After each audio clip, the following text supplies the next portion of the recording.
Hello viewers, in today's lecture we are going to focus on how economies are organized.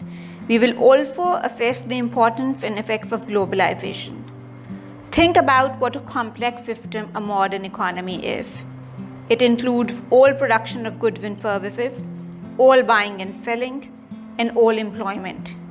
The economic life of every individual is interrelated, at least to a small extent, with the economic life of thousands or even millions of other individuals.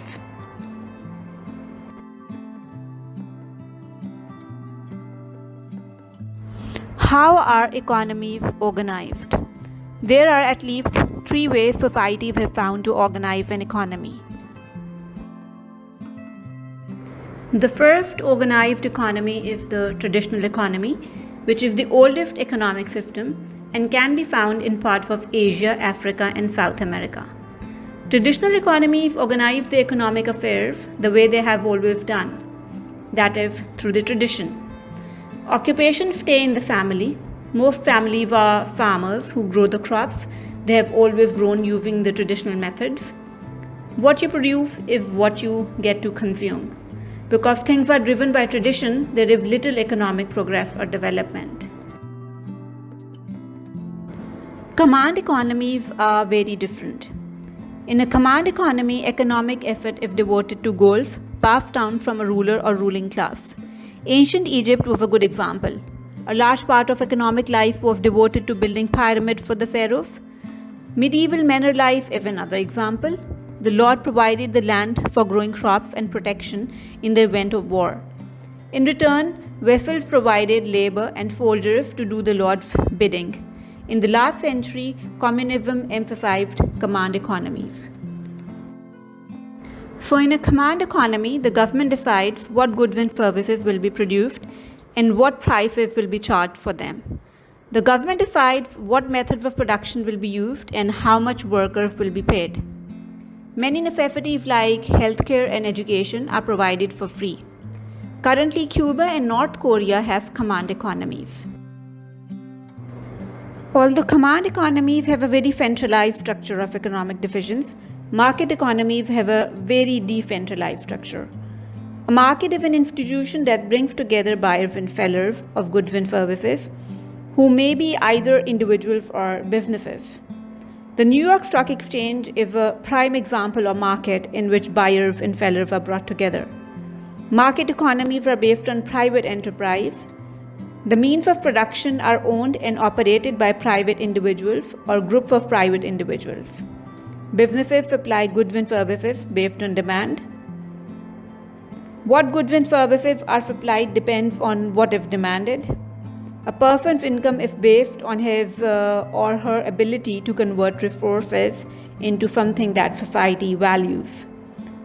The more society values the person's output, the higher the income. In this scenario, economic decisions are determined by market forces, not governments. Most economies in the real world are mixed. They combine elements of command and market, and even traditional systems. The US economy is positioned towards the market-oriented end of the spectrum. Many countries in Europe and Latin America, while primarily market-oriented, have a great degree of government involvement in economic decisions than the US economy. China and Russia, while they are closer to having a market-oriented system now than several decades ago, remain closer to the command economy end of the spectrum. Markets and government regulations are always entangled. There is no such thing as an absolutely free market. Regulations always define the rules of the game. Economies that are primarily market-oriented have fewer regulations. At a minimum, these laws govern matters like safeguarding private property against theft, protecting people from violence, enforcing legal contracts, preventing fraud, and collecting taxes. Conversely, even the most command-oriented economies operate using markets. How else would buying and selling occur? But the decisions of what will be produced and what prices will be charged are heavily regulated. Heavily regulated economies often have underground economies, which are markets where the buyers and sellers make transactions without the government's approval. The question of how to organize economic institution is typically not a black or white choice between all market or all governments, but instead involves a balancing act over the appropriate combination of market freedom and government rules.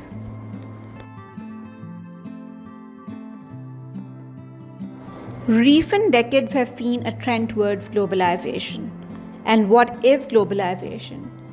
Globalization is the expanding cultural, political, and economic connections between people around the world. One measure of this is the increased buying and selling of goods, services, and assets across national borders, or in other words, international trade and financial capital flows.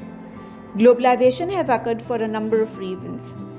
Improvements in shipping and air cargo have driven down transportation costs.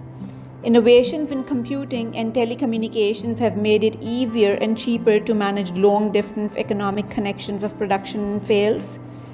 Many valuable products and services in the modern economy can take the form of information, for example, computer software, financial advice, travel planning, music, books, movies, and blueprints for designing a building. These products and many others can be transported over telephones and computer networks at ever lower costs. Finally, international agreements and treaties between countries have encouraged greater trade. So, in today's lecture, we have learned that societies can be organized as traditional command or market-oriented economies. Most societies are a mix. The last few decades have seen globalization evolve as a result of growth in commercial and financial networks that cross national borders, making businesses and workers from different economies increasingly interdependent.